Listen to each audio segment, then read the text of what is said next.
Si Liana Sandoval ay 24 anyos, tipikal na katulong. Baon niya ang diploma at determinasyong hanguin ng pamilya sa hirap.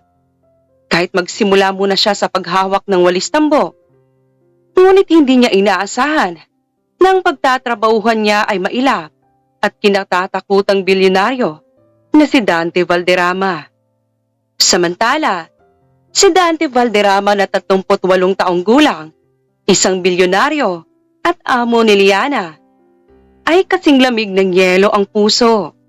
Ngunit ng isang umaga ay nahuli niya ang bagong katulong na tululaway na nakatitig sa kanyang hubad na katawan habang nagkakape. Isang laro ng tuksuhan ang nagsimula. Sa gitna ng mga lihim ng nakaraan at tensyon sa pagitan ng magkaibang mundo, sapat na ba ang pag-ibig para buhatin ng isang pandesal patungo sa dambana? O ang katotohanan sa likod ng pagkatao ni Liana ang magiging hadlang sa kanilang masayang wakas? Sa pagitan ng magkabila nilang mundo, sapat na mahalin niya ito sa kabila ng estado nila sa buhay, kundi sa kung sino talaga siya. Ating tunghayan ang isa na namang kwento ng pag-ibig na inihahandog sa inyo ng Rama TV. Ang sikat ng araw na tumatagos sa malaking bintana ng mansyon ng mga Valderrama ay tila nakikisama sa kaba ng dibdib ni Liana. Hawak niya ang tray ng kape. Dahan-dahan siyang pumasok sa gym area ng mansyon. Doon tumigil ang mundo niya. Nakatalikod si Dante. Katatapos lang yata nito sa pagbubuhat. Ang pawis ay gumugulong pababa sa matitipunong balikat nito, patungo sa bewang na tanging manipis na kuliabong sweatpants lang ang takip. Nang humarap ito para abutin ang tuwalya, halos mabitawan ni Liana ang tray. Ang tiyan nito, 6 na matitigas na muscles na tila hinulma ng sining. Diyos ko, kape na lang ang kulang, may pandesal na. Wala sa sariling bulong ni Liana. Ang kanyang mga mata ay tila nakapako sa abs ng kanyang amo. Isang baritono at malamig na boses ang bumasag sa kanyang pagpapantasya. Are you talking about my abs? Anong pandesal ang sinasabi mo? Napatalon sa gulat si Liana. Namula ang kanyang buong mukha hanggang sa mga tenga. Nakita niyang nakataas ang kilay ni Dante. May mapaglarong ngiti sa mga labi nito na bihirang makita ng kahit na sino. Sir Dante, ang ibig ko pong sabihin, mainit po ang kape at masarap po ang pandesal sa kanto. Palusot niya habang pilit na iniiwas ang tingin. Humakbang palapit si Dante. Ramdam ni Liana ang init na nagmumula sa katawan nito. Liana, kung mahuhubaran ako sa titig mo, wala nang matitira sa akin rito. You're a maid, not a voyeur. Or am I that irresistible? Sir, trabaho lang po. Depensa niya. Bagaman ang totoo ay mabilis pa sa karera ng kabayo, ang tibok ng kanyang puso. Then, serve the coffee and stop staring at my breakfast. Utos ni Dante. Pero bago ito tumalikod, kinindatan siya nito. Isang kindat na nagpabago sa paningin ni Liana sa kanyang amo. Hindi lang pala ito basta bilyonaryo. Ito ay isang mapanganib na tukso. Mabilis na tumakbo si Liana patungo sa kusina. Halos madapa sa sariling mga paa habang bitbit ang tray na wala ng laman kundi ang kaba sa kanyang dibdib. Isinandal niya ang likod sa malamig na pinto ng refrigerator at hinawakan ng kanyang pisngi. Mainit. Sobrang init. Liana, ano ba? Umayos ka. Abs lang yun. Ulam lang yun, Amo mo yun. Sermon niya sa sarili. Ngunit hindi maalis sa isip niya ang imahe ni Dante Valderrama sa gym. Ang pawis na dumadaloy sa mga ukit ng katawan nito ay parang eksena sa isang pelikula. Pero higit sa lahat, ang mapang-asar ng ngiti nito ang mas nakakabulabog sa kanya. Akala niya ay isang robot na walang pakiramdam ang kanyang amo. Yun pala ay may nakatagong pilyong side. Liana, bakit nakatulala ka dyan? Yung nilaga mong baka, baka naging kasing tigas na ng ulo mo. Isigaw ni Aling Petra, ang mayordoma sa mansyon. Opo, Aling Petra. Heto na po. Tinitingnan ko lang kung malambot na. Sagot niya habang mabilis na binuksan ang takip ng kaldero. Ang usok ay humampas sa kanyang mukha, ngunit hindi nito kayang takpan ang pamumula ng kanyang balat. Nang sumapit ang tanghalian, kailangang magsilbi muli ni Liana. Sa malawak na dining table, na gawa sa mamahaling mahagoni, nakaupo si Dante habang abala sa kanyang tablet. Nakasuot ito ng puting polo shirt na hapit sa kanyang dibdib. Ang mga manggas ay nakatupi hanggang sa siko, na lalong nagpatingkad sa kanyang pagiging powerhouse na bilyonaryo. Maingat na inilapag ni Liana ang mangkok ng nilaga. Kain ka na po, sir. Hindi tumingin si Dante, pero nagsalita ito. Did you put pandesal in the soup, Liana? Halos mabulunan si Liana sa sariling laway. Sir, nilaga po yan. Wala pong tinapay sa sabaw. Dahan-dahang ibinaba ni Dante ang kanyang tablet at tumingin ng diretso sa mga mata ng dalaga. May kakaibang kislap sa mga mata nito. Isang halo ng panggigigil at aliw. I thought you like bread. Kaninang umaga parang gusto mo nang kagatin ng pandesal na nakita mo. Sir naman, nakakalimutan niyo na po ba? Katulong niyo lang ako. Huwag niyo po akong biruin ng ganyan. Seryosong sabi ni Liana. Bagaman ang totoo ay gusto na niyang matunaw sa kinatatayuan. Tumayo si Dante at lumapit sa kanya.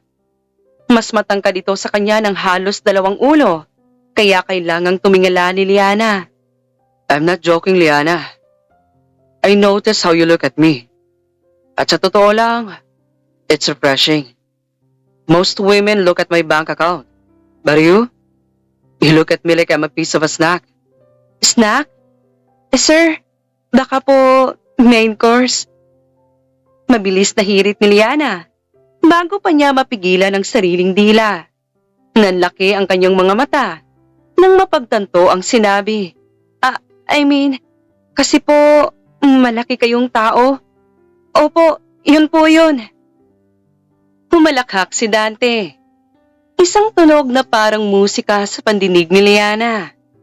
Ito ang unang pagkakataon na narinig niya itong tumawa ng ganun kagaslaw, pero kabigha-bighani. You're something else, Liana. Just make sure I can handle the main course when it's served.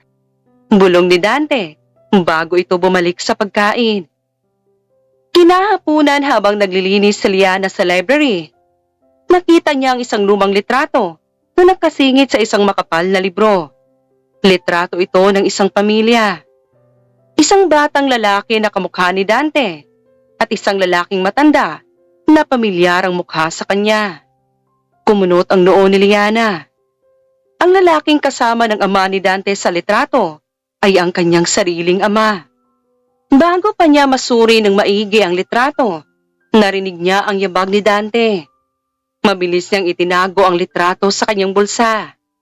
Doon nagsimulang pumasok ang takot sa kanyang puso. Hindi lang siya basta pumasok dito para maging katulong. May mas malalim siyang dahilan. Ngunit paano niya itutuloy ang kanyang plano kung ang bawat tingin at tawa ni Dante ay nagpapahina sa kanyang determinasyon? Mabilis ang tibok ng puso ni Liana. Habang dinarama ang matigas na gilid ng litratong, itinago niya sa bulsa ng kanyang apron. Ang library ni Dante ay may lumang papel at mamahaling leather. Isang lugar na puno ng kaalaman. Pero para kay Liana, puno ito ng mga sagot na matagal na niyang hinahanap. Ano ang ginagawa mo rito, Liana? Sabi ni Aling Petra, tapos ka na raw mag-vacuum sa second floor. Halos mapatalon si Liana sa gulat. Nakasandal si Dante sa hamba ng pinto. Nakapamulsa at titig na titig sa kanya. Hindi na ito naka-gym clothes. Suot na nito ang isang navy blue na suit jacket na nagpapakita ng kanyang otoridad. Sir, kasi po Akala ko po ay may nakalimutan akong gamit dito. Opo, yung basahan ko po. Palusot ni Liana. Lumapit siya sa isang bookshelf at pilit na nagpupunas-punas kahit wala namang alikabok. Pumakbang si Dante papasok sa silid. Bawat yabag ng sapatos nito sa sahig na gawa sa hardwood ay tila tambol sa pandinig ni Liana. Tumigil ito sa mismong likuran niya. Ramdam ni Liana ang presensya ng lalaki. Ang bango nito na amoy sandalwood at tagumpay. "You're a terrible liar, Liana," bulong ni Dante. Ang boses nito ay parang pelos na umahaplo sa batok ng dalaga. "Pangalawang araw mo pa lang dito pero parang lagi kang may hinahanap. Is it me or something else?" Lumingon si Liana. Pilit na pinatitibay ang loob. Sir, masyado pa kayong bilib sa sarili ninyo. Bakit ko naman kayo hahanapin? Baka po nakakalimutan nyo. Sa kusina at labahan ng mundo ko rito." Ngumisi si Dante. Isang ngising nagpapakita ng mga dimples na hindi akalain ni Liana na mayroon ang isang supladong bilyonaryo. "Because I can feel it. Your eyes. They aren't just looking at my pandesal. They're looking for something deeper. Sabihin mo sa akin, sino ka ba talaga?" Napatigil si Liana. Kinabahan siya. Alam ba nito? Hindi maaari. "Liana pong pangalan ko, sir. Isang mahirap na babaeng gustong magkatrabaho. Yun lang po."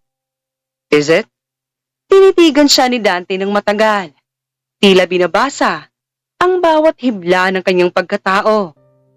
"Well, kung ganun, patunayan mo. May charity gala akong pupuntahan mamayang gabi. Ang assistant ko ay biglang nagkasakit. I need someone to manage my schedules and hold my things. Wear something decent. Isasama kita." Nanlaki ang mga mata ni Liana. "Po, sasama ako sa inyo. Sir, katulong lang po ako. Hindi bodyguard o secretary." "Then consider this a promotion for one night. At isa pa." Lumapit si Dante at kinuha ang isang hibla ng buhok ni Liana na nakaharang sa mukha nito. "Mas gusto kitang kasama kaysa mga plastic na socialities na yon. 7 p.m. Don't be late." Nang makaalis si Dante, napaupo si Liana sa sahig.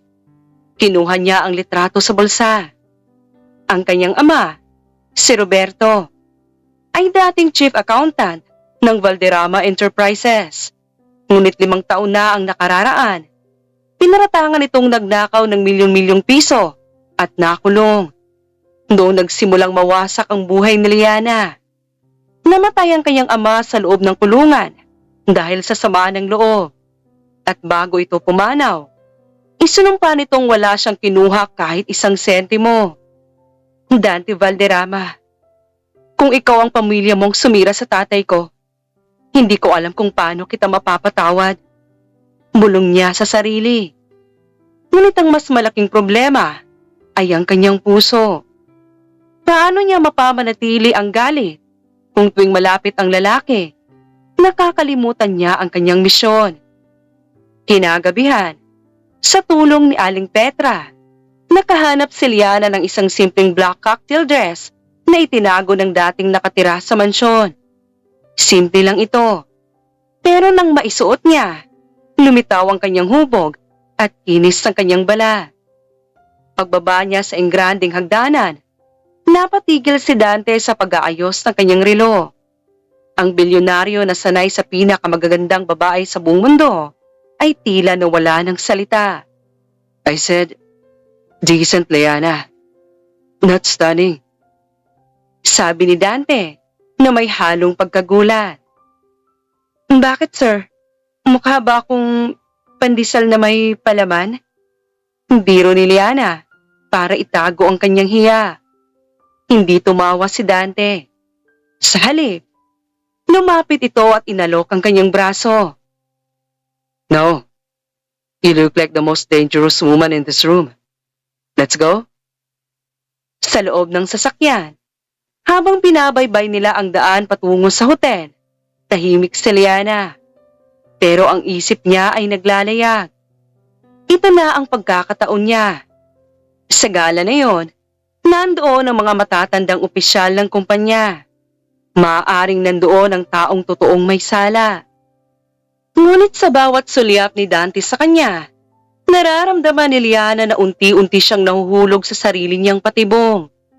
Ang Grand Ballroom ng Manila Diamond Hotel ay puno na nagkikinangang mga chandelier, amoy ng mamahaling pabango, at mga bulong na mga taong ang halaga ay sinusukat sa bilyon. Pagpasok pa lang ni Dante at Liana, tila huminto ang pag-ikot ng mundo para sa mga bisita. Liana felt like a fish out of the water. Nakakapit siya sa braso ni Dante. Ang kanyang mga daliri ay bahagyang nanginginig. Ngunit si Dante na tila sanay na sanay sa ganitong atensyon ay lalong hinigpitan ang pagkakahawak sa kanyang kamay. Relax, Liana. Just breathe. You're the most beautiful woman here. They're just jealous because they don't know who you are. Bulong ni Dante sa kanyang tenga. Ang mainit na hininga nito ay nagpadala ng kuryente sa buong katawan ni Liana. Sir, baka po isipin nila, asawa niyo ako. Baka itapon ako ng fans club niyo sa Pasig River. Biro ni Liana. Pilit na ibinabalik ang kanyang depensa sa pamamagitan ng katatawanan. Let them think what they want. Sagot ni Dante, bago sila hinarap ng isang matandang lalaki na may makapal na salamin at nakakatakot ng ngiti. Dante, my boy, napasyal ka. Bati ng matanda. And who is this lovely lady? Is she a Valderrama partner? Nanigas si Liana. Nakilala niya ang lalaki. Siya si Don Aristeo, ang dating board member na tumistigo laban sa kanyang ama. Ang lalaking naging susi para mabulok ang kanyang tatay sa kulungan. She's Liana, my personal associate. Pagpapakilala ni Dante. Liana, this is Don Aristeo. He was my father's closest ally. Kailangang pigilan ni Liana ang sarili na huwag sampalin ng matanda. Sa halip, pilit siyang ngumiti at naglahad ng kamay.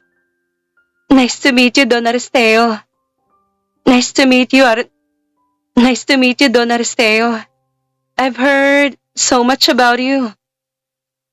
Habang nag-uusap ang dalawa tungkol sa negosyo, pasimpleng nagmasid si Liana. Nakita niya ang isang attaché case na dala ng assistant ni Don Aristeo. Naalala niya ang kwento ng kanyang ama. Isang asul na folder na naglalaman ng mga peking pirma. Kailangan niyang makalapit doon. Excuse me, Sir Dante. Don Aristeo, magbabanyo lang po ako. Paalam ni Liana. Don't be long, Liana. I don't like being alone in a room full of sharks. Sabi ni Dante. Ang mga mata nito ay may halong pag-aalala na hindi niya maipaliwanag. Sa halip na pumunta sa banyo, sinundan ni Liana ang assistant ni Don Aristeo patungo sa isang mas tahimik na hallway. Nang lumingon ang assistant, mabilis na nagtago si Liana sa likod ng isang malaking vase. Ngunit bago pa siya makakilos, isang kamay ang humawak sa braso niya at hinila siya sa isang madilim na sulok. Sisinghala na sana niya ang kumuha sa kanya, pero nanlaki ang kanyang mga mata nang makita si Dante. Galit ang mukha nito. Anong ginagawa mo, Liana? Sinusundan mo ba ang assistant ni Don Aristeo? Mahinang tanong ni Dante. Pero bakas ang otoridad sa boses nito.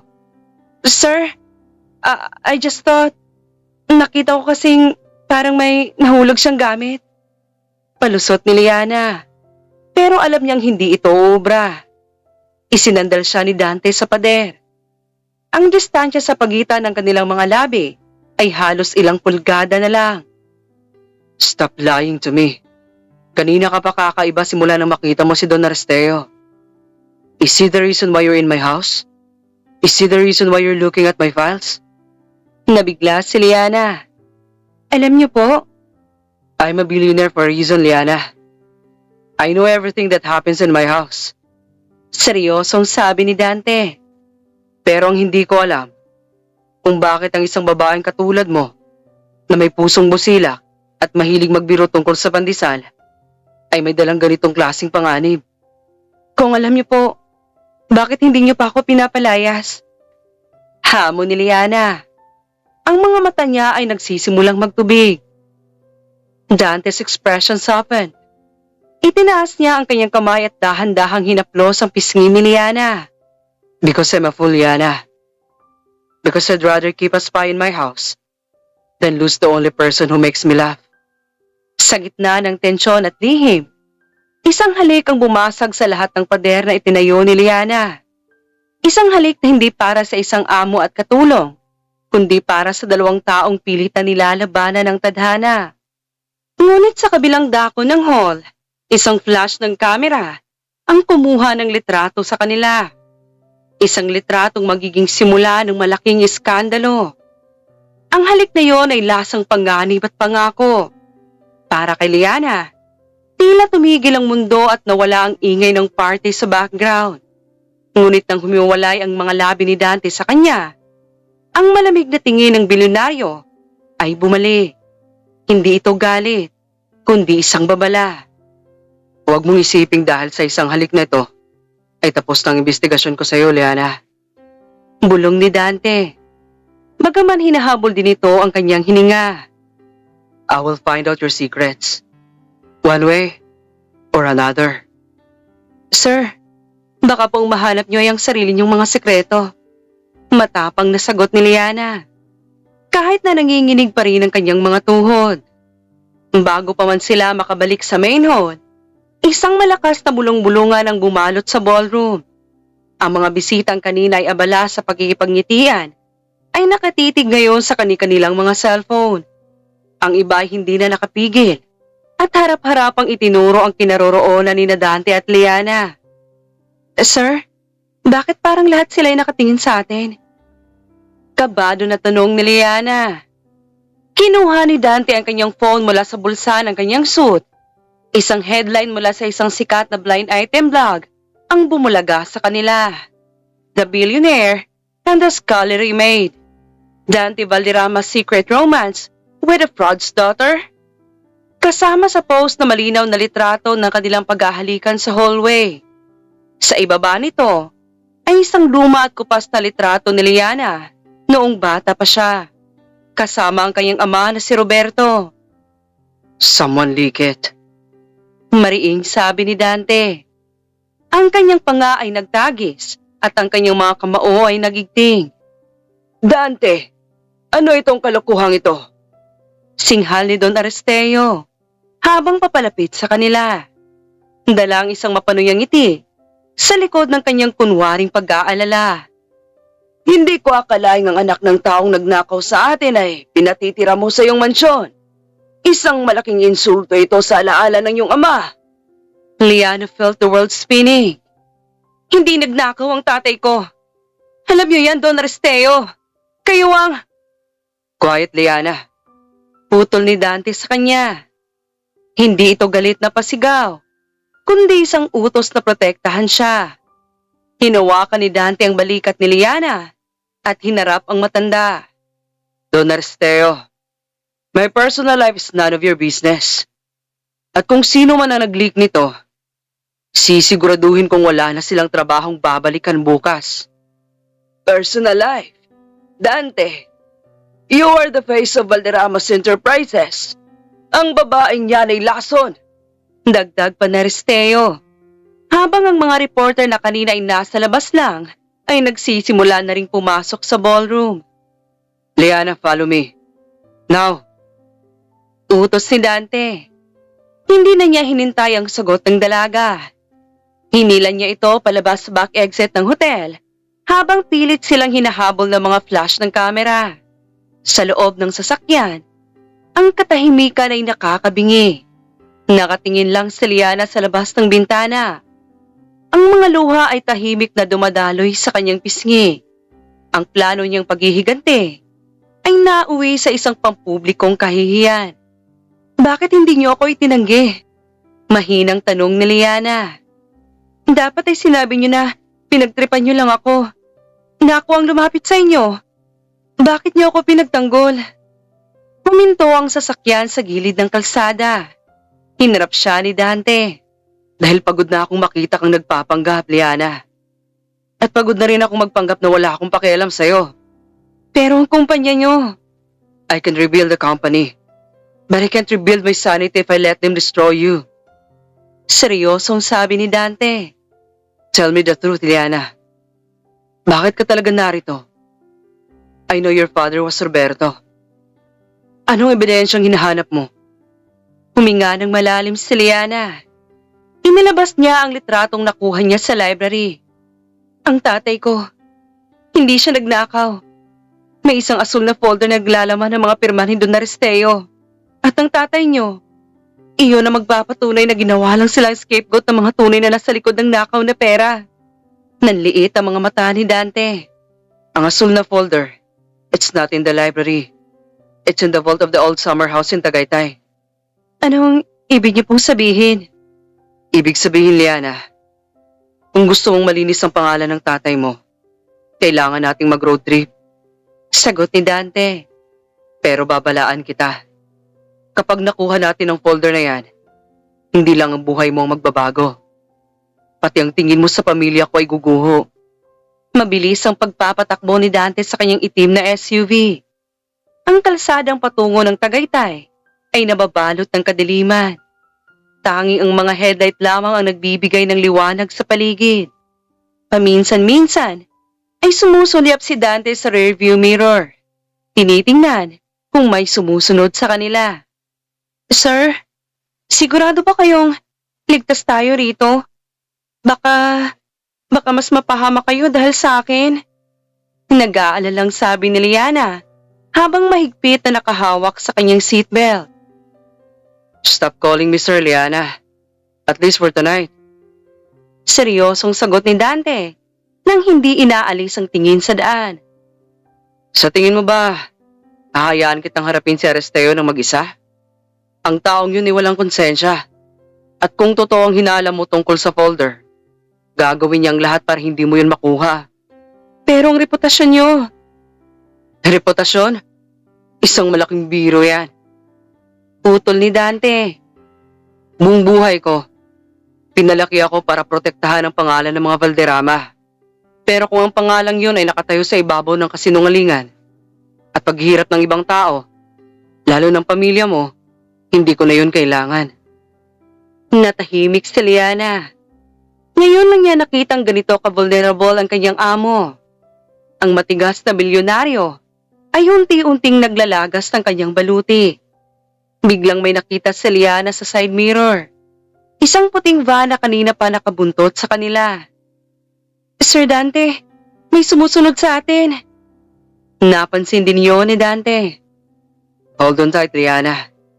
It's going to be a bumpy ride. Tinapakan ni Dante ang silinyador. Ang ungol ng makina ay tila galit na leon. Mabilis silang lumusot sa pagitan ng mga truck.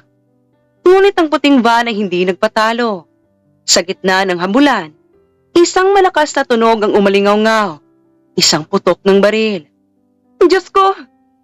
Sigaw ni Liana habang yumuyuko sa ilalim ng dashboard. Damn it! Mura ni Dante. They're not just following us. They're trying to stop us for good. Sa isang matalas na kurbada, biglang pinihit ni Dante ang manabela patungo sa isang maliit at madilim na iskinita na tanging mga lokal lang ang nakakaalam. Pinatay niya ang mga ilaw ng sasakyan at dahan-dahang pumarada sa likod ng isang abandonadong bodega. Katahimikan. Tanging ang mabilis na paghinga ni Liana at Dante ang naririnig. Dumaan ang puting van sa kalsada. Hindi napansin ang kanilang pinagtataguan. Nang makalayo ang mga humahabol, naramdaman ni Liana ang panginginig ng kanyang buong katawan. Doon lamang siya nakahinga ng maluwag. Ngunit ang mga luhang kanina pa niya pinipigilan ay tuluyan ng bumuhos. Liana, Tawag ni Dante. Inabot nito ang kanyang kamay at hinila siya palapit para yakapin. you're safe. I won't let them touch you. Bakit kailangan maging ganito? Hikbi ni Liana sa dibdib ng lalaki. Gusto ko lang namang linisin ang pangalan ni tatay. Bakit kailangan may mamatay o masaktan? Hinarap siya ni Dante. Hinawakan ng kanyang mukha gamit ang dalawang kamay. Ang distansya nila ay muling naglaho. Because the truth is more expensive than any diamond I've ever bought, Liana. But you're worth more than any truth. Sa gitna ng takot at dilim, nahanap muli ng kanilang mga labi ang isa't isa. Hindi na ito tulad ng halik sa party na puno ng pag-alinlangan. Ang halik na ito ay puno ng desperasyon at pag-angkin. Dante, bulong ni Liana sa pagitan ng mga halik. Kahit anong mangyari sa Tagaytay, huwag kang bibitiw ha. I promise. Sagot ni Dante.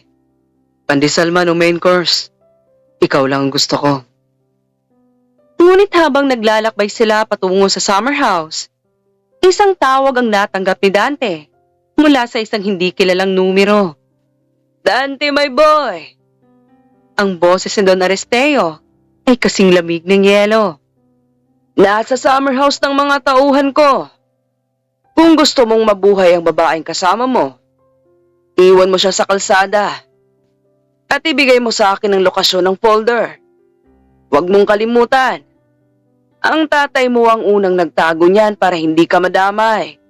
Naniga si Dante. Ang twist na hindi inaasahan ni Liana ay heto na.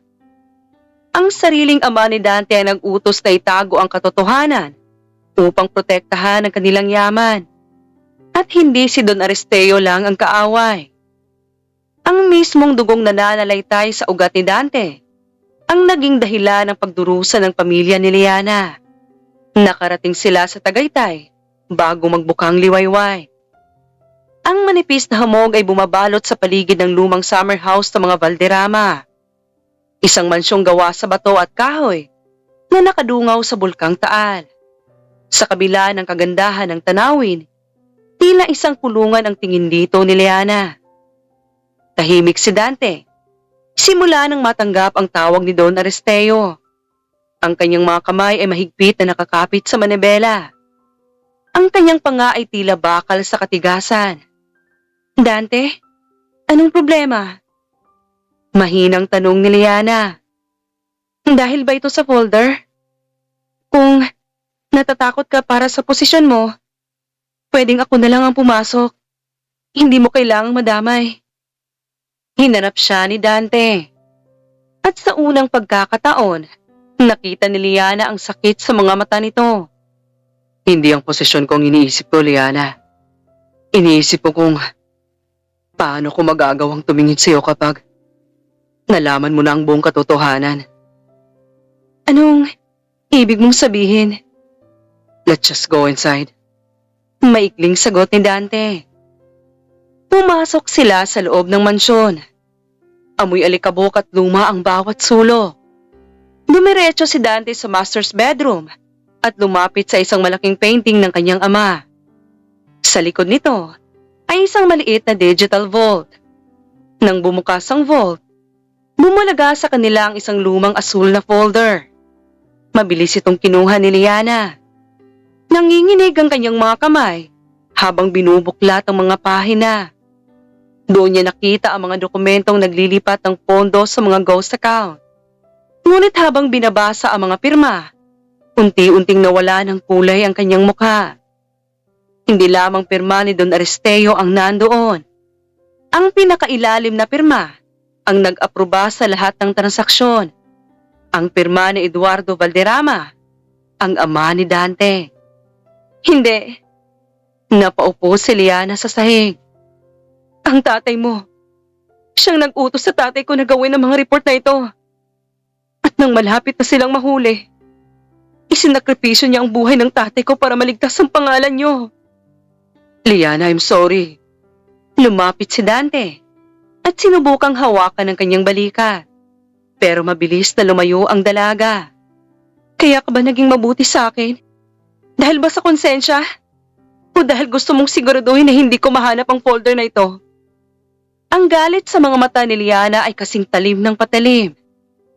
Kaya pala ang sabi ni Don Aristeo, ang tatay mo ang nagtago nito. Hindi para sa katarungan. Hindi para itago ang baho niyo. No, I didn't know the full extent until now. Giit ni Dante. Liana, makinig ka. Kaya ko ito tinago sa'yo kanina. Dahil ayokong masaktan ka. My father committed a crime. And I hate him for that. But that doesn't mean I don't love you. Love? Dante, ang pamilya mong pumatay sa tatay ko. Namatay siya sa kulungan habang kayo nagpapakasasa sa yamang galing sa pawis at tangal niya. Sigaw ni Liana. Ang mga luha ay muling umagos. Biglang bumukas ang pinto ng kwarto nang may malakas na pagkalabog. Pumasok si Don Aristeo. Kasama ang 3 armadong lalaki. Bravo! Isang madamdaming reunion. Nakangising sabi ng matanda. Ngayong nahanap niyo na ang asul na folder, kailangang siguruduhin na hindi na yan makakalabas sa bahay na ito. Dante, ibigay mo sa akin ang folder at baka palayasin ko pa ang babae niya ng buhay. Hinarang ni Dante si Liana. Pinotrektahan niya ito sa likod ng kanyang malapad na katawan. Hindi ko ibibigay sa iyo to, Aristeo. Masyadong maraming buhay ng sinira niyo. Talaga? Kahit ang ibig sabihin niya ay ang pagbagsak ng Valderrama Enterprises? Kahit na mabulok ang alaala ng tatay mo sa putikan? Tawang-tawa si Aristeo. Tumingin si Dante kay Liana. Isang tingin na puno ng pagsisisi at determinasyon. Liana, itakbo mo ang folder. May secret passage sa likod ng aparador na to. Diretsong labas yan sa garden. Go! Now! Pero Dante, Go! I'll handle them. utos si Dante. Sa gitna ng kaguluhan, tinulak ni Dante ang isa sa mga tauhan ni Aristeo para bigyan ng pagkakataon si Liana na makatakas. Narinig ni Liana ang putok ng baril sa loob ng kwarto bago siya tuluyang makapasok sa madilim na lagusan. Tumakbo siya ng walang lingon-lingon. Yakap-yakap ang asul na folder na naging mitya ng kanyang pangarap at pagdurusa. Sa labas ang hamog ng Tagaytay ay tila naging kulay pula. Ang madilim na lagusan ay amoy lupa at lumang kahoy. Habang tumatakbo si Liana, naririnig niya ang mga yabag ng mga tauhan ni Aristeo sa itaas ng kisame. Ang bawat tibok ng kanyang puso ay tila nagsasabing, takbo Liana, iligtas mo ang ebidensya. Tapusin mo na ang laban ng tatay mo. Ngunit ang isa pang bahagi ng kanyang isip ay nakapako sa mukha ni Dante. Ang huling tingin nito, ang tingin ng isang lalaking handang mamatay para sa isang katulong na tinawag siyang pandesal. Hindi ko kaya, bulong ni Liana. Huminto siya sa gitna ng lagusan. Iyakap ang asul na folder. Hindi ko kayang iwan siya roon. Alam niyang kasalanan ng ama ni Dante ang lahat. Alam niyang ang yaman ng mga Valderrama ay nabahira ng dugo ng kanyang tatay. Pero si Dante ang nagbalot sa kanya ng jacket nang giniginaw siya. Si Dante ang humalik sa kanya sa kabila ng lahat. Si Dante ay hindi ang kanyang ama. Sa halip na lumabas sa dulo ng passage patungong garden, lumingon si Liana. Pinili niyang bumalik. Sa loob ng master's bedroom, magulo ang paligid. Nakatayo si Dante. May dugo sa kanyang kanang balikat dahil sa isang daplis ng bala. Pero nanatili siyang nakaharang sa pinto. Hawak niyang isang pirasong mabigat na estatwa. Handang manlaban sa 3 armadong lalaki. You're a fool, Dante. Sabi ni Aristeo habang iwinawas-iwas ang kanyang baril. Isasakripisyo mo ang lahat para sa isang babaeng hindi ka naman mapapatawad. Pagkakuha ko ng folder na yon, papatayin ko rin siya. Hinding-hindi mo makukuha ang folder. Sabi ni Dante, pagaman medyo nahihilo na siya sa sakit. Biglang bumukas ang lihim na pinto sa aparador. Lumabas si Liana. Hindi para tumakas, kundi para sumigaw ng buong lakas. Aristeo, heto ang folder. Itinaas ni Liana ang asul na folder. Iwan mo si Dante. At sa'yo na to. Liana, no. Get out of here. Sigaw ni Dante. Pero huli na. Lumapit ang isa sa mga tauhan ni Aristeo at marahas na hinablot ang folder mula kay Liana. Ang ganitong binuklat ni Aristeo. Isang mapanuyang tawa ang kumawala sa matanda. Sa wakas, ang huling ebidensyang magpapabagsak sa akin ay susunugin ko na sa harap nyo. Ngunit habang tinitignan ni Aristeo ang mga pahina, napansin niyang tilang may kakaiba. Ang mga papel ay hindi ang orihinal na dokumento. Ang mga ito ay mga photocopies lamang na may nakasulat na malalaking letra sa bawat pahina. Sent to the police. Ano? Nanlaki ang mga mata ni Aristeo. Akala mo ba natanga ako? Ang boses ni Liana ay hindi na nanginginig. Nung nasa library pa lang ako ng mansyon, nahanap ko ng digital scan ng folder na ito sa computer ni Dante. Habang nasasasakyan tayo kanina, Dante, ginamit ko ang phone mo para isend ang lahat ng files sa National Bureau of Investigation. Napatingin si Dante kay Liana. May halong pagkamangha. Kailan mo pa ginawa yun? Nung sinabi mong kailangan natin ng road trip. Sagot ni Liana na may pilyong ngiti sa kabila ng luha. I'm a determined woman, remember? Sinisigurado ko muna ang laban bago ako pumasok sa gyera. You little brat! Sigaw ni Aristeo. Itinasi ang baril para itutok kay Liana. Pero mabilis na kumilos si Dante. Sa kabila ng sugat sa balikat, sinunggaba ni Dante ang matanda. Nagkaroon ng muling kaguluhan. Isang putok ng baril ang umalingaw-ngaw. Sigaw ni Liana. Bumagsak si Aristeo sa sahig. Hawak-hawak ang kanyang binti. Ang baril ay tumalsik sa malayo. Sa labas, maririnig ang malalakas na wangwang ng mga pulis. Ang signal na ipinadala ni Liana ay may kasamang GPS location. Nang pumasok ang mga otoridad, nanginginig na napaupo si Liana sa tabi ni Dante. Agad siyang kumuha ng tela para balutin ang sugat ng lalaki. Bakit ka bumalik? Mahinang tanong ni Dante, habang nakasandal sa pader. Dapat ay malayo ka na. Sabi mo, mahubaran ka sa titig ko, di ba? Biro ni Liana, habang pumapatak ang luha sa kanyang mga pisngi. Paano kita matititigan kung wala ka na? At saka, wala pa tayong kape. Pandesal pa lang ang meron. Natawa ng mahina si Dante, kahit masakit ang kanyang balikat. Hinawakan niya ang kamay ni Liana. Liana, tungkol sa tatay ko, gagawin ko ang lahat para itama ang mali. Kahit maubos ang yaman ko, lilinisin ko ang pangalan ni Roberto. Alam ko, bulong ni Liana. Dahil hindi ka katulad nila. Ngunit habang isinasakay si Aristeo sa sasakyan ng pulis, isang huling salita ang binitawan nito na nagpatahimik sa kanilang dalawa. Akala nyo ba ay tapos na? Dante, tanungin mo ang nanay mo kung bakit niya iniwan ang tatay mo noon. Hindi lang pera ang ninakaw ng pamilya ni Liana. May mas malalim pang lihim ang nakabaon sa ilalim ng mansyong to. Nagkatinginan si Liana at Dante. Ang twist ay hindi pa natatapos. Ang katotohanan ay tila isang sibuyas, maraming balat, at bawat balat ay nakakapaiyak. Pagkalabas ng mga pulis, kasamang nagwawala pang si Don Aristeo, naiwan ang nakabibinging katahimikan sa loob ng summer house. Ang amoy ng pulbura ay humalo sa lumang kahoy. Habang nililinis ni Liana ang sugat ni Dante, biglang bumukas ang ingranding pinto ng mansyon.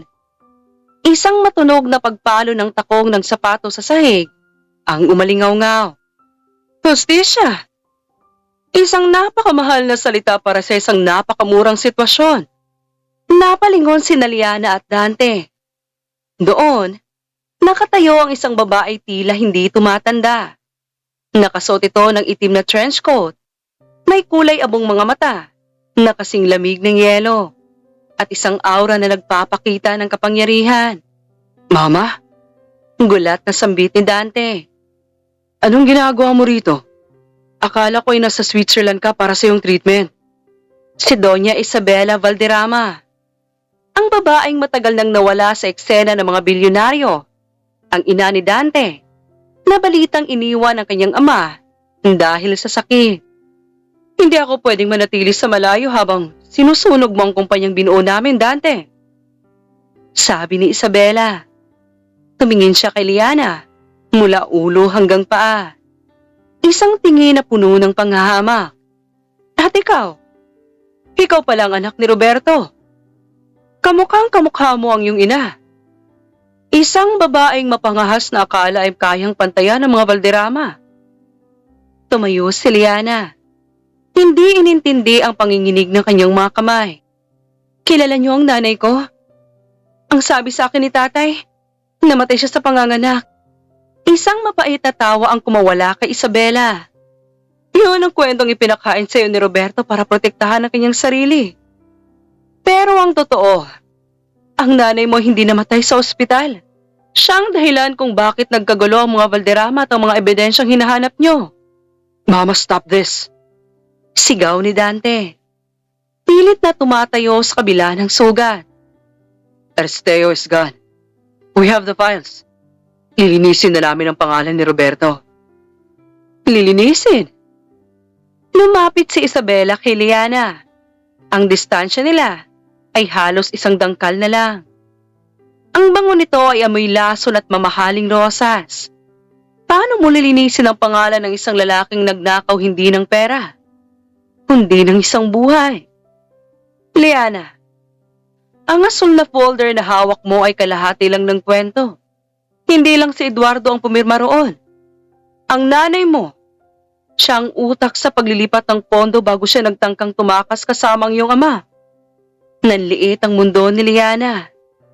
Nagsisinungaling kayo. Tingnan mo ang huling pahina ng folder, iha.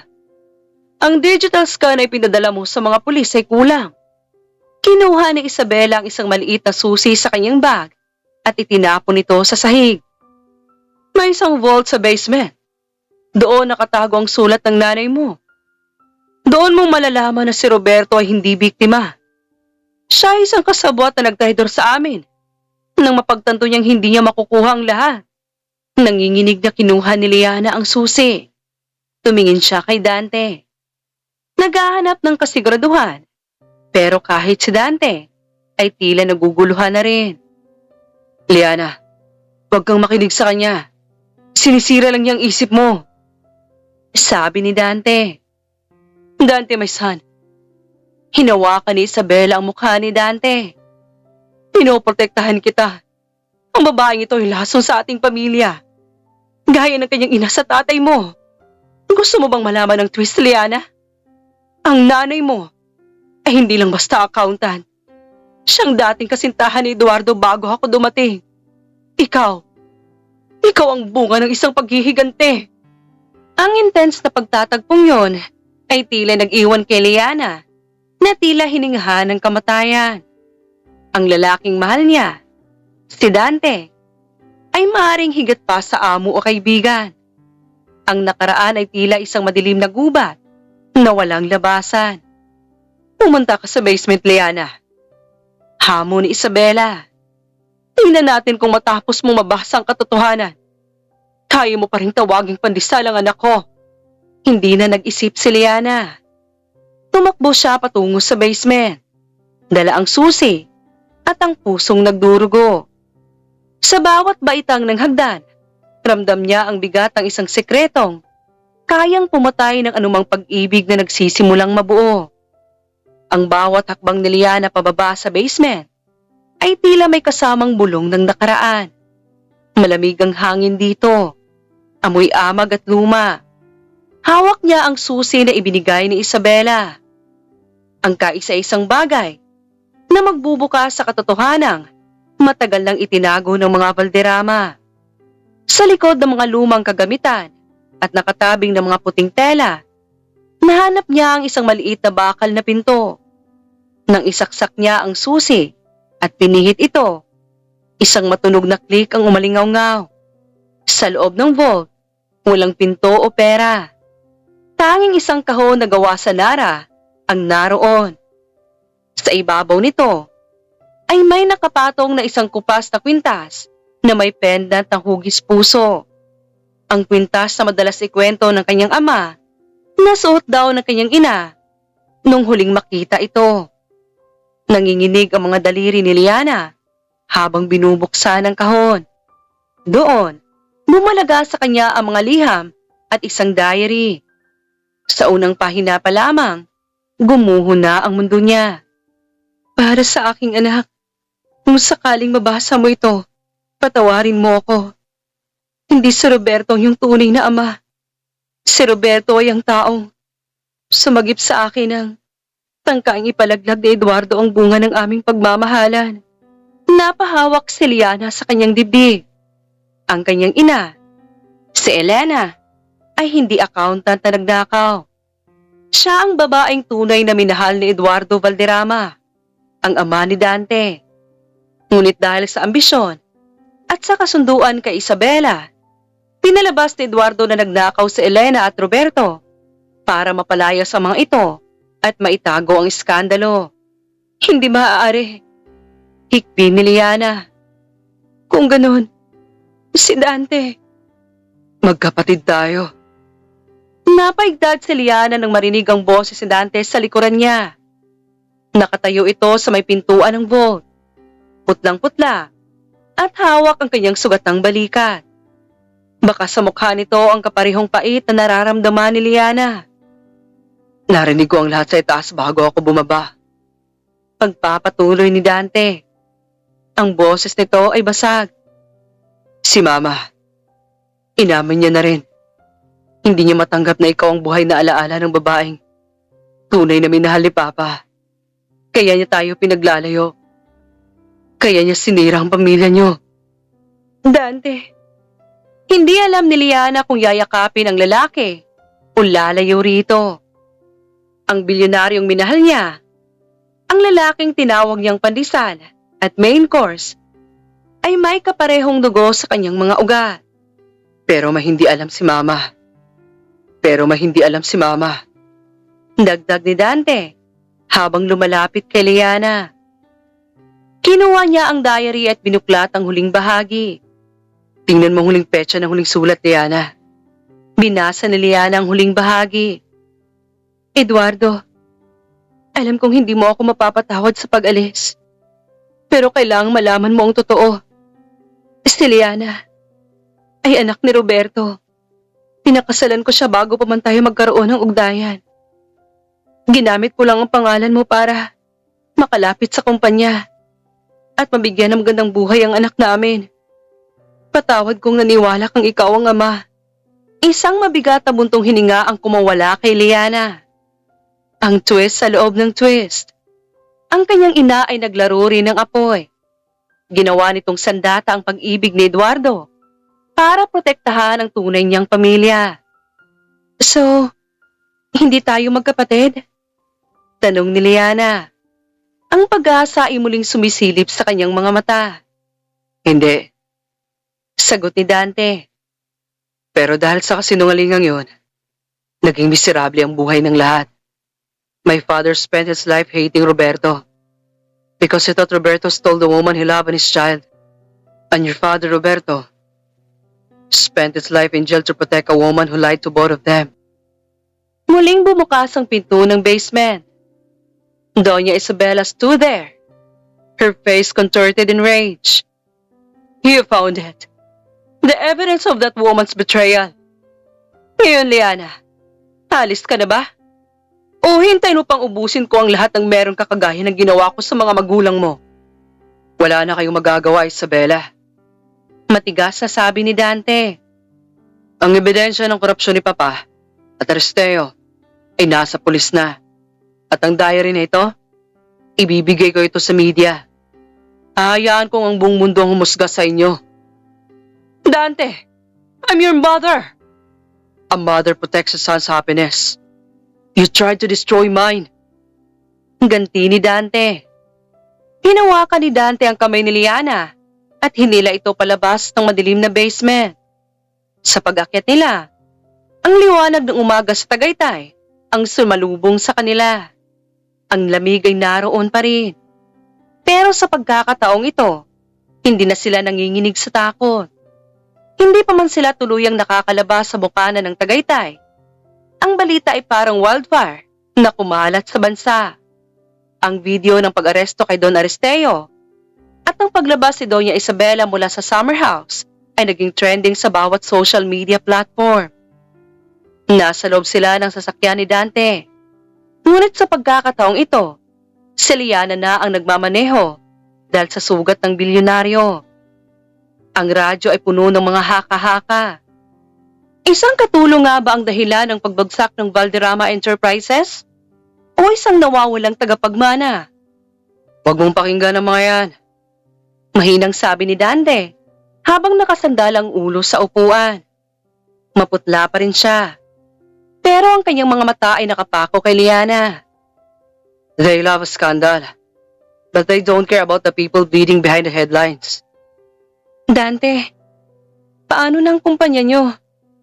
Nag-aalalang tanong ni Liana. Nasa akin ang diary. Pero ang ebidensyang pinasa ko sa pulis, sisirain niya ng pangalan ng tatay mo. Mawawala ang lahat sa'yo. Umabot ang kamay ni Dante sa pisngi ni Liana. Ang init ng kanyang palad ay tila pangako sa gitna ng lamig. Liana, buong buhay ko akong naging bilyonaryo. Marunong akong bumulit. Pero ang mawala ka dahil sa mga sekretong to, yun ang hindi ko kayang bawiin. Pagdating nila sa may ng mansyon sa Makati, sinalubong sila ng sandamakmak na reporters. Ang mga flash ng kamera ay tila mga kidlat na bumubulag sa kanila. Dante, totoo ba ang kapatid mo yung katulong? Liana, plano mo bang bawiin ang share mo sa Valderrama Enterprises? Hinarangan ng mga security guard sa mga reporter para makapasok ang sasakyan. Sa loob ng bahay, tila isang museum ng kalungkutan ang bumungad sa kanila. Wala na si Aling Petra. Pansamantalang pinalabas muna ang lahat ng staff para sa kanilang seguridad. Dito ka muna sa guest room. Utos ni Dante. Kailangan kong makausap ang mga abogado ko. Ang diary ni Elena, kailangan nating ipa-verify ang sulat kamay nito bago natin nilabas. Kung mapapatunayan natin hindi tayo magkapatid, mawawala ng bala si Mama para sirain tayo. Ngunit bago pa man makaakyat si Liana, isang pamilyar na boses ang narinig niya mula sa main hall. Isang lalaking nakauniforme ng pulis, ngunit may dalang lungkot sa mga mata. Liana? Kuya Jace? Gulat na sabi ni Liana. Si Jace ay ang kababatan niya sa probinsya. Ang anak ng taong tumulong sa kanila noong nagtatago pa ang kanyang ama. Isa na itong investigador ngayon. Narito ako para kunin ang statement mo. At para sabihin sa'yo na ang labi ng tatay mo'y maaari nang ilipat sa isang maayos na himlayan. Sabi ni Jace. Tumingin siya kay Dante nang may pag-alinlangan. At para paalalahanan ka, Liana, ang mga Valderrama ang dahilan kung bakit tayo naging miserable. Sigurado ka ba sa lalaking to? Nabakasan ng selos sa mukha ni Dante. Ngunit nanatili siyang tahimik. Hinarap ni Liana si Jace. Kuya, si Dante nagligtas sa akin sa Tagaytay. Hindi niya kasalanan ang ginawa ng mga magulang niya. Hindi sapat ang hindi niya kasalanan para bayaran ng 5 taon sa kulungan ni Roberto. Matigas na sabi ni Jace. May hawak kaming impormasyon. Si Doña Isabela ay nagbabahid ng malaking halaga para palabasin na ikaw ang nagnakaw ng asul na folder para baliktarin ang kaso. Liana, maaari kang makulong kung mananatili ka rito. Napatingin si Liana kay Dante. Ang happy ending na inaasam nila ay tila mas lalong lumalayo. Sa isang banda ay ang hustisya para sa kanyang ama at sa kabilang banda ay ang lalaking handang itaya ang lahat para sa kanya. Iwan niyo muna kami. Sabi ni Dante kay Jace. I will protect her, officer. Even from my own mother. Nang makaalis si Jace, lumingon si Dante kay Liana. Liana, go with him. Ano? Pansamantala lang. Paliwanag ni Dante. Bagaman bakas ang sakit sa kanyang boses. Kung mananatili ka rito, gagawa ng paraan si Mama para baliktarin ang kwento. Sa poder ng mga pulis, mas ligtas ka. Hayaan mo akong lumaban sa board of directors. Hayaan mo akong tumapos sa gera ng mga Valderrama. Pero ang pangako mo na, hindi ka bibitiw. Tanong ni Liana. Ang mga luha ay nagbabadyang pumatak. Hindi ako bibitiw. Hinila siya ni Dante sa isang mahigpit na yakap. I'm just setting the stage for the ending we deserve. Pagtiwala ka sa akin.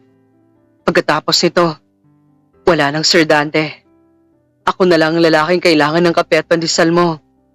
Ang gusali ng Valderrama Enterprises ay tila isang kuta na nililigiran ng mga gutom na buhaya. Sa loob ng main boardroom, ang hangin ay mabigat sa tensyon. Nakaupo ang mga miyembro ng board of directors. Lahat sila ay may hawak na mga dokumentong nagpapakita ng pagbulusok ng halaga ng kanilang stocks dahil sa iskandalo sa Tagaytay. Sa gitna nila ay si Doña Isabela. Mukhang kalmado at aristokrata sa kanyang puting suit, habang sip-sip ang kanyang tsaa na tila walang kaguluhang nangyayari. Bumukas ang pinto at pumasok si Dante. Ang kanyang balikat ay may benda pa sa ilalim ng suit. At ang kanyang mukha ay seryosong walang bakas ng pilyong amo na nakilala ni Liana. Dante, mabuti at dumating ka. Bungad ng isang matandang direktor. Kailangan nating pirmahan ang motion para itanggi ang lahat ng paratang ni Liana. Kailangan nating palabasin na ninakaw niya ang mga dokumento at ginamit ang iyong pangalan para sa extortion. Naupo si Dante sa kabisera. Hindi ko pipirmahan yan. Anong sinabi mo? Napatayo si Isabela. Dante, ito na lang ang paraan para may salbang yaman natin. Ang babaeng yon ay isang oportunista. Ang babaeng yon ay ang biktima ng kasakiman niyo. Malamig na sagot ni Dante. Inalapag niya ang isang folder sa mesa. Hindi ang asul na folder, kundi ang diary ni Elena at ang mga orihinal na bank statement na nakuha niya sa vault ni Isabela nang wala itong malay. Nahanap ko ang mga ebidensya ng pagbabayad mo sa mga saksi laban kay Roberto, Mama. Alam ko na rin ang tungkol sa pagmamanipula mo sa pondo ng kumpanya para sa sarili mong account sa Switzerland. Nagkaroon ng bulungan sa buong silid. Namutla si Isabela. Dante, anak kita. Sisirain mo bang yung sariling ina? Hindi kita sinisira, Mama. Ikaw ang sumira sa sarili mo nung pinili mong ipakulong isang inosenteng tao. Para lang sa pride mo.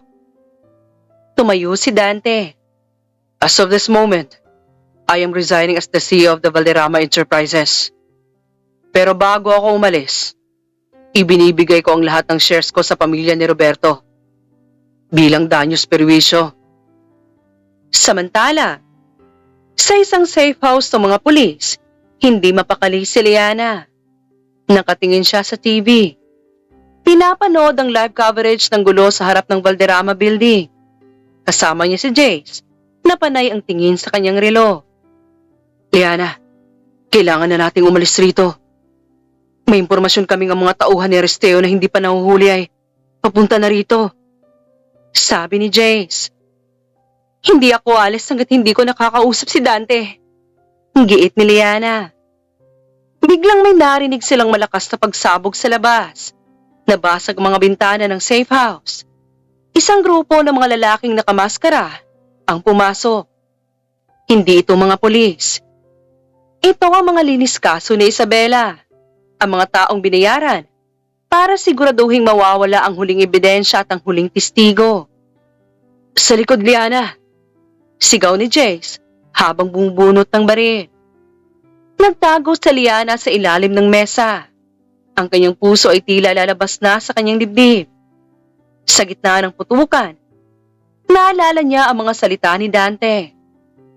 I will protect her. Ngunit sa pagkakataong ito, naisip ni Liana na hindi siya pwedeng maging distressed damsel na lang palagi. Nakakita siya ng isang mabigat na fire extinguisher sa gilid. Nang may isang lalaking lumapit sa kinaroroonan niya, hindi siya nag-atubili. Sa buong lakas niya, hinalo niya ang determinasyon ng isang babaeng galing sa hirap. Para kay tatay! Sigaw niya sabay hampas ng extinguisher sa binti ng lalaki at pag-spray ng kemikal sa mukha nito. Sa kaguluhan, isang itim na SUV ang humarurot sa harap ng safe house. Bumaba si Dante. Hawak ang isang baril na kinuha niya sa kanyang security detail. Pumasok siya sa gitna ng usok at putukan. Liana! Sigaw niya. Dante! Nang magtagpo ang kanilang mga mata sa gitna ng nagkakagulong safe house, tila tumigil ang lahat. Ngunit ang kalaban ay hindi pa tapos. Ang pinuno ng mga lalaki ay tinutok ang baril kay Dante. Kung hindi mapapasamin ng yaman, walang makikinabang dito. Sigaw ng lalaki. Pinaputok nito ang baril.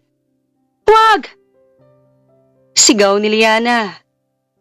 Tumalon siya para harangan si Dante. Pero mabilis ang reflexes ni Dante at binaligtad sila ng pwesto. Isang bala ang tumama, hindi sa dibdib, kundi sa braso ni Dante na ginamit niyang panangga. Dumating ang backup ni Jace at tuluyang na-neutralize ang mga kalaban. Sa sahig, nakayakap si Liana kay Dante na ngayon ay duguang muli. Dante, bakit ba lagi ka nalang nasasaktan para sa akin? Hikbi ni Liana. Ngumiti si Dante kahit namimilipit sa sakit. Sabi ko sa'yo, wala nang matitira sa akin kapag tinititigan mo ko. Ngayon, pati dugo ko, ibibigay ko sa'yo. Baliw ka talaga. Tawa at iyak ni Liana. Baliw sa'yo. Bulong ni Dante. Bago siya nawala ng malay sa bisig ng dalaga. Amoy gamot at malinis na linen ang sumalubong sa kamalayan ni Dante. Dahan-dahan niyang iminulat ang kanyang mga mata. At ang unang nakita niya ay ang puting kisame ng ospital. Ngunit hindi kisame ang mahalaga, kundi ang bigat ng nararamdaman niya sa gilid ng kanyang kama. Doon nakasubsob si Liana. Ang kanyang buhok ay magulo at suot pa rin ang damit na may bahid ng tuyong dugo at alikabok mula sa safe house. Mahimbing itong natutulog habang mahigpit na nakahawak sa kaliwang kamay ni Dante.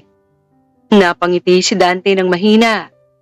Sa kabila ng panganib, sa kabila ng pagkawala ng kanyang kumpanya at yaman, pakiramdam niya ay siya ang pinakamayamang lalaki sa mundo dahil narito ang babaeng tanging nagpahalaga sa kanya bilang tao, hindi bilang bilyonaryo. Liana, mahinang tawag niya. Nagising ang dalaga. Agad itong napaayos ng upo. Ang mga mata ay bakas ang puyat at pag-aalala. Dante, gising ka na. Tatawag ako ng doktor. Wait. Pinigilan siya ni Dante gamit ang mahinang hawak sa kamay. Wag muna. Stay here. How long I have been out? Halos 2 araw na. Sagot ni Liana. Ang boses ay nanginginig sa halong tuwa at relief. Akala ko iwan mo na ako. Sabi ko sa'yo, huwag mo na akong harangan, di ba? Ang tigas ng ulo mo.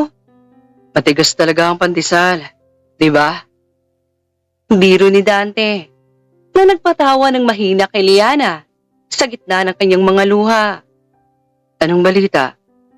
Si Mama, si Aristeo. Huminga ng malalim si Liana at kinuha ang isang dyaryo sa table. Ang headline, Valderrama Matriarch Arrested for Conspiracy and Money Laundering. CEO resigns and give fortunes to victims.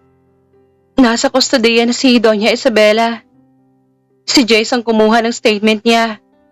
Dahil sa diary ni Elena at sa mga bank accounts na ibinigay mo, wala na silang kawala. Paliwanag ni Liana. At Dante, totoo ba yung balita? Ibinigay mo ang shares mo sa pamilya ko? Tumango si Dante. Ito na ang tamang panahon para maibalik ang ninakaw sa tatay mo. Hindi ko kailangan ng bilyon-bilyon para mabuhay.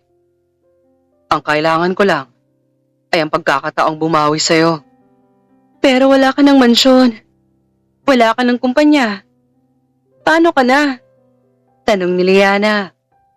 Meron pa akong maliit na beach house sa Batangas na nakapangalan sa akin bago pa ako maging CEO. At meron akong 2 kamay na marunong magtrabaho. Sagot ni Dante.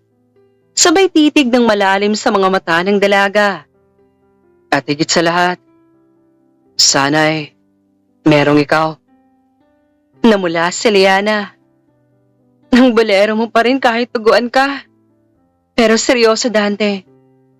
Lilinisin na ang pangalan ni tatay. Naglabas na ng public apology ang board of directors. Roberto is finally a hero. A narrative. Yumakap si Liana kay Dante. Iniiwasang masagi ang benda sa braso nito. Sa sandaling yon, ramdam nila ang kalayaan. Wala na ang mga lihim. Wala na ang mga anino ng nakaraan. Dante, may isa pa akong gustong sabihin. Bulong ni Liana. Ano yun? May dala akong pandesal. Malamig na nga lang. Humalakhak si Dante. Isang tawang puno ng buhay. Kahit gaano pa kalamig yan, kakainin ko. Basta ikaw ang nag-serve. Ngunit sa labas ng pintuan ng ospital, nakatayo si Jace. Hawak niya ang isang huling dokumento na hindi pa niya naibibigay kay Liana. Isang impormasyon tungkol sa tunay na dahilan kung bakit hindi pwedeng magsama ng ganun kadali ang isang Valderrama at isang anak ng biktima sa ilalim ng batas ng mana. 3 linggo ang lumipas. Ang sugat ni Dante ay unti-unti nang naghihilom. At ang ingay ng media ay nagsisimula na ring humupa. Ngunit sa likod ng katahimikan, isang bagong bagyo ang nabubuo. Nasa isang maliit na coffee shop si Liana at Jace. Hindi na ito ang mansyon. Ito ay isang simpleng lugar kung saan walang nakakakilala sa kanila. Inalapag ni Jace ang isang makapal na brown envelope sa harap ni Liana. Ano ito, Kuya Jace? Tanong ni Liana. Ang pinal na investigasyon sa mana ng mga Valderrama. Seryosong sagot ni Jace. Liana, dahil sa pag-amin ni Isabela at sa mga dokumentong lumabas, ang lahat ng yaman ng mga Valderrama ay dineklara ng korte na proceeds of crime. Ibig sabihin, kumpiskado ang lahat ng assets nila, pati ang beach house na inaasahan ni Dante. Nanlaki ang mga mata ni Liana. Lahat? Pati ang personal niyang ipon? Lahat. At may mas malalang balita. Dugtong ni Jace. Dahil sa legalidad ng kaso, kailangan nating patunayan na walang kinalaman si Dante sa mga transaksyon ng tatay niya. Hanggat hindi natatapos ang audit, hindi siya pwedeng lumabas ng bansa o humawak ng anumang posisyon sa negosyo. At ang pinakamasakit, bilang benepisyaryo ng hustisya ni Roberto, bawal kang magkaroon ng anumang financial connection sa pamilya ng may sala habang tumatakbo ang kaso. Ibig sabihin, hindi kami pwedeng magsama? Basag ang boses ni Liana. Sa mata ng batas, ang anumang relasyon nyo ngayon ay magmumulang collusion. Pwedeng gamitin niya ni Isabela para sabihin nagplano kayong dalawa para makuha ang yaman ng kumpanya. Paliwanag ni James. Liana, kailangan mong lumayo kay Dante. Kung gusto mong manatiling malinis ang pangalan ng tatay mo. At kung gusto mong makalaya siya sa investigasyon. Nang bumalik si Liana sa ospital para sunduin si Dante para sa kanyang discharge, hindi niya mapigilang mapatingin sa lalaking nag-aayos ng kanyang gamit. Si Dante, na dating nakasuot ng tig-100,000 suit, ay naka-t-shirt na lang ngayon at simpleng maong. Pero sa mata ni Liana, mas gwapo ito ngayon dahil wala na ang maskara ng pagiging bilyonaryo. Hey, bakit ganyan ang tingin mo? Parang nakikita ka ng multo. Hindi ro ni Dante. Sabay lapit sa kanya. Handa na ako. Sabi mo, doon muna tayo sa maliit na apartment mo? Gusto kong subukan kung paano matulog nung walang aircon. Basta, ikaw ang katabi. Pilit na ngumiti si Liana. Pero may luhang kumawala sa kanyang mga mata. Liana, anong problema? Agad na nagbago ang tono ni Dante. Hinawakan niya ang mga balikat ng dalaga. Dante, kailangan nating maghiwalay. Diretsahang sabi ni Liana. Parang binuhusan ng malamig na tubig si Dante. Ano? Dahil ba sa kumpanya? Dahil ba sa pera? Liana, hindi ko kailangan yun. Hindi dahil doon. Sigaw ni Liana. Ipinakita niya ang dokumentong galing kay Jace. Dante, hanggat kasama mo ko, ituturing kang kasabot ng pamilya mo. Sisirain ko ang pagkakataon mo makapagsimula muli. At ang hustisyang nakuha ko para kay tatay, pwedeng mabawi dahil sa atin. Natahimik si Dante habang binabasa ang mga legal na papeles. Napasandal siya sa pader ng hospital room. Ang tadhana ay tila mapaglaro. Binigyan sila ng katotohanan. Pero ipinagkait naman ang pagkakataong magkasama. So, eto na yun? Mapait na tanong ni Dante. Pagkatapos ng lahat ng putukan, ng mga halik sa dilim, at ng pandesal, susuko tayo sa batas. Hindi tayo susuko, Dante. Humahagulgol na sabi ni Liana. Maghihintay tayo. Pero sa ngayon, kailangan mong patunayan sa mundo na ikaw ay si Dante Valderrama, na walang bahid ng dumi ng iyong ama. At kailangan kong patunayan ang hustisya para kay tatay ay hindi nabili ng pag-ibig. Lumapit si Dante at hinalikan si Liana sa noo. Isang halik na puno ng pangako at sakit. Ilang taon, Liana? Ilang taon ang kailangan kong hintayin para hawakan ka muli ng walang batas na umahadlang? Hanggat kailangan, sagot ni Liana. Iniwan ni Liana ang kwarto nang hindi lumilingon. Sa labas, bumubuhos ang ulan. Tila nakikiramay sa dalawang pusong pinaglayo ng sarili nilang katotohanan. Ang ingay ng lungsod ay napalitan ng hampas ng alon sa pampang ng isang maliit na resort sa isang liblib na bahagi ng Quezon. Si Liana ay hindi na ang katulong na may ulam na dilatang sardinas. Gamit ang danyos na nakuha mula sa kaso ng kanyang ama, nagpatayo siya ng isang simpleng bed and breakfast. Tinawag niya itong Casa Roberto. Nalinis na ang pangalan ng kanyang ama. Sa katunayan, si Roberto ay kinikilala na ngayon bilang simbolo ng integridad sa mundo ng accounting. Ngunit sa kabila ng tagumpay at katahimikan, may isang bahagi ng puso ni Liana na nananatiling bakante. Araw-araw, bago magbukas ng kanyang kainan, nagluluto siya ng mainit na pandesal. At araw-araw, tinitignan niya ang bakanting upuan sa sulok. Umaasang uupo doon ang isang lalaking may mapang-asar na ngiti. Samantala, sa isang maliit na opisina sa Makati, seryosong nakatitig si Dante sa kanyang laptop. Walaan ang marangyang penthouse. Nakatira na lamang siya sa isang desenteng apartment.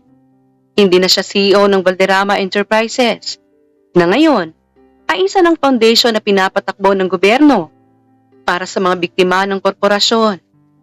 Nagtatrabaho si Dante bilang independent financial consultant. Pinili niyang magsimula sa ibaba. Ang bawat sentimong kinikita niya ay malinis. Wala nang anino ng kanyang ama.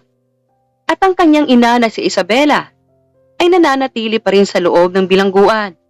Tumatangging makipag-usap sa kanya. Sir Dante, may tawag po kayo mula kay Officer Jace, sabi ng kanyang sekretarya. Agad na kinuha ni Dante ang kanyang telepono. Jace, may balita na ba? Tapos na ang audit, Dante. Ang korte ay naglabas na ng financial clearance. Wala kang anumang kinalaman sa krimen ng mga magulang mo. You are officially a free man. Legally and financially. Ang boses ni Jace ay may halong gala. At ang restriksyon tungkol sa iyong dalawa ni Liana, inalis na rin. Nabitawan ni Dante ang ballpen hawak niya. Ang kanyang kamay ay nanginginig. 2 taon. 2 taon siyang nagtiis na hindi man lang marinig ang boses ni Liana. Dahil yun ang tanging paraan para maprotektahan ang dangal ng babaeng mahal niya. Saan siya mahanap, Jace? Sa Quezon. At Dante, nagluluto pa rin siya ng pandesal tuwing umaga.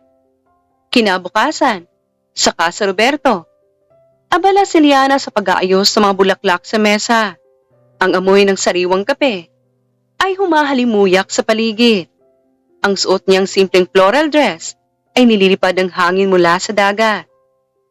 Isang itim na sasakyan ang huminto sa tapat ng resort.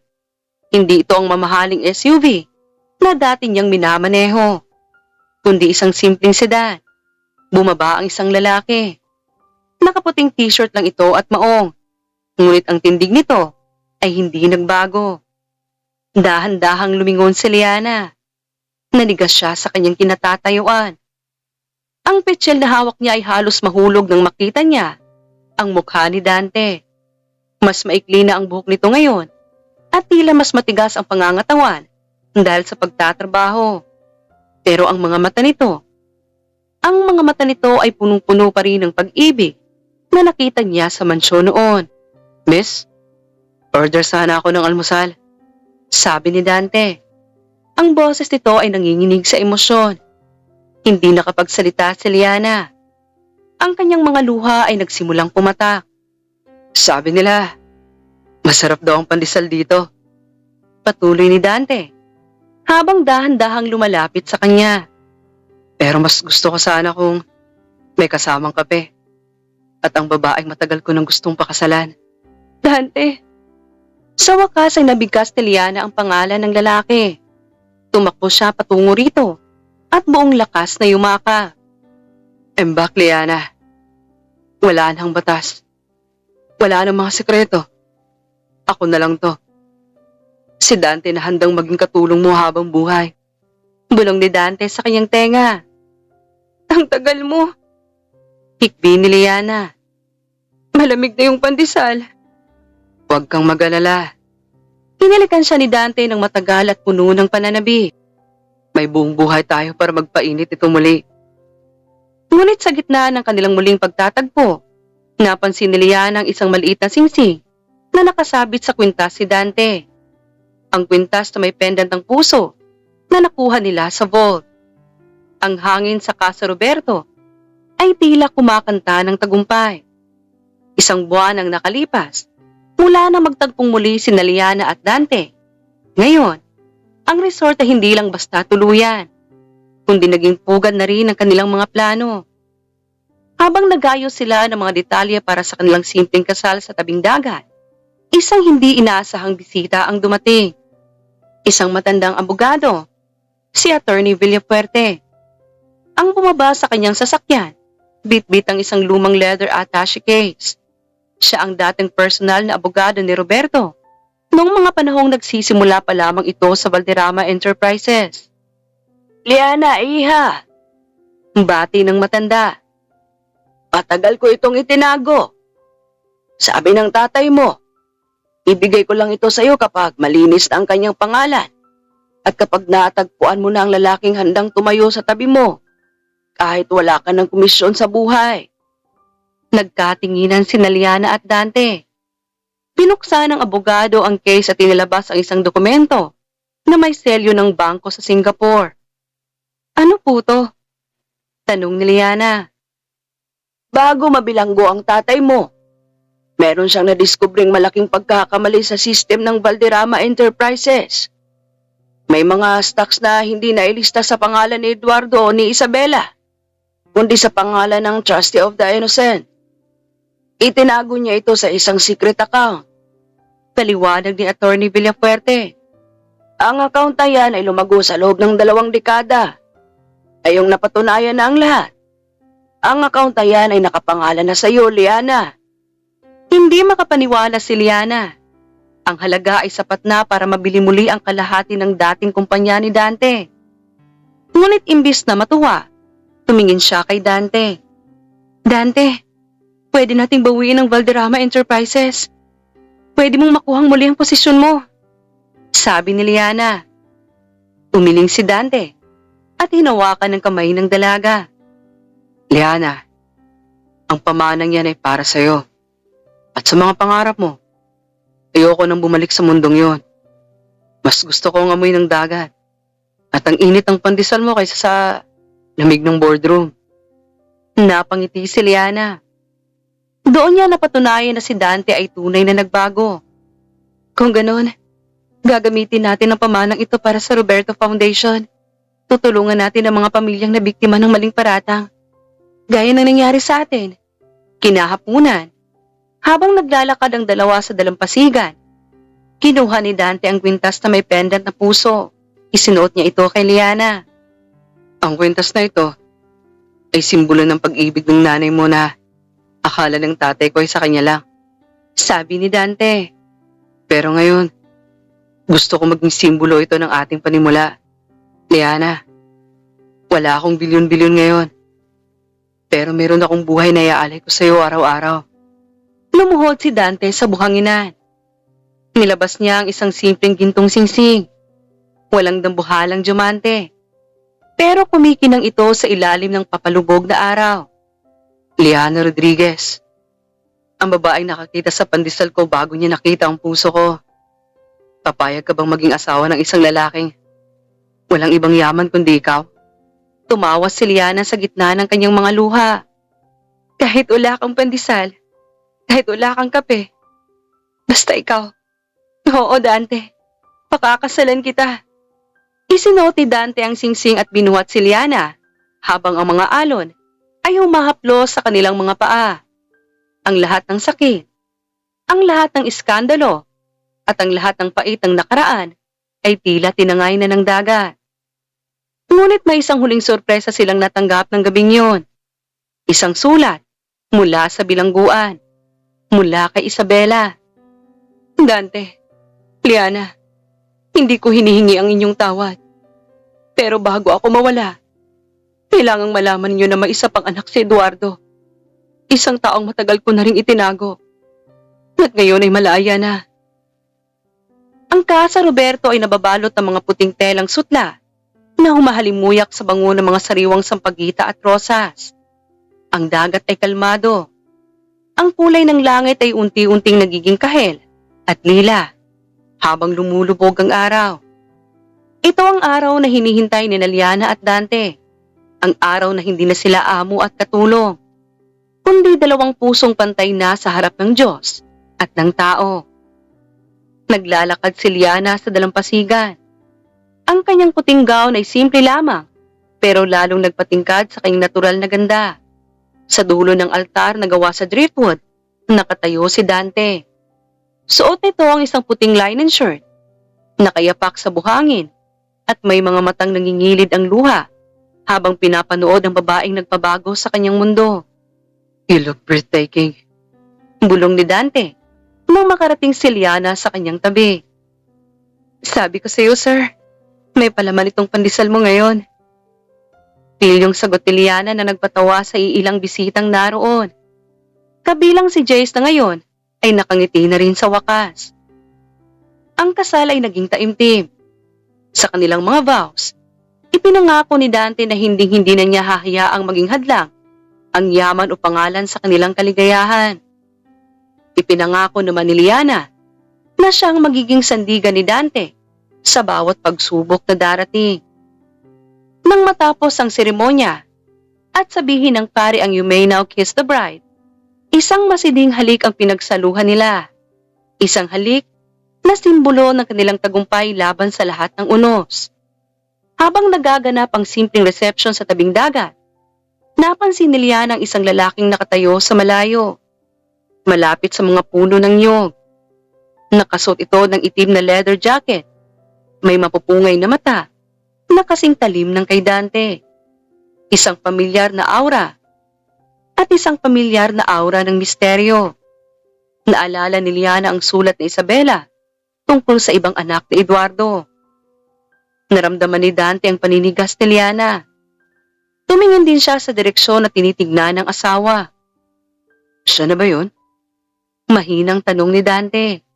Hindi sila lumapit. At hindi rin lumapit ang lalaki. Sa halip, itinaas ng estranghero ang kanyang baso ng alak bilang pagbate. Isang maliit na tango ang ibinigay nito kay Dante. Isang pagkilala sa kanilang pagiging magkadugo bago ito tumalikod at tuluyang naglaho sa dilim. Hayaan mo ba siyang umalis? Tanong ni Liana. Sa ngayon, oo. Sagot ni Dante habang hinihigpitan ang yakap sa bewang ni Liana. May kanya-kanya tayong krus na dapat pasanin at kwentong dapat tapusin. Ngayon, ang kwento natin ang mahalaga. Lumipas ang gabi sa ilalim ng mga bituin. Habang ang mga bisita ay nagsasayawan, sina Liana at Dante ay naupo sa isang maliit na bench malapit sa pampang. Bit-bit ang isang tray ng mainit na pandesal at 2 tasa ng kape. Sino ang mag-aakalang ang isang bilyonaryong tulad mo ay magtatapos sa pagkain ng pandesal sa tabing dagat? Kasama ang isang ex-maid. Biro ni Liana habang isinasandal ang ulo sa balikat ni Dante. At sinong mag-aakalang isang determinadong babaeng nagsimula sa ibaba ay siyang magtuturo sa akin kung paano umakyat sa tunay na rurok ng kaligayahan. Ganti ni Dante.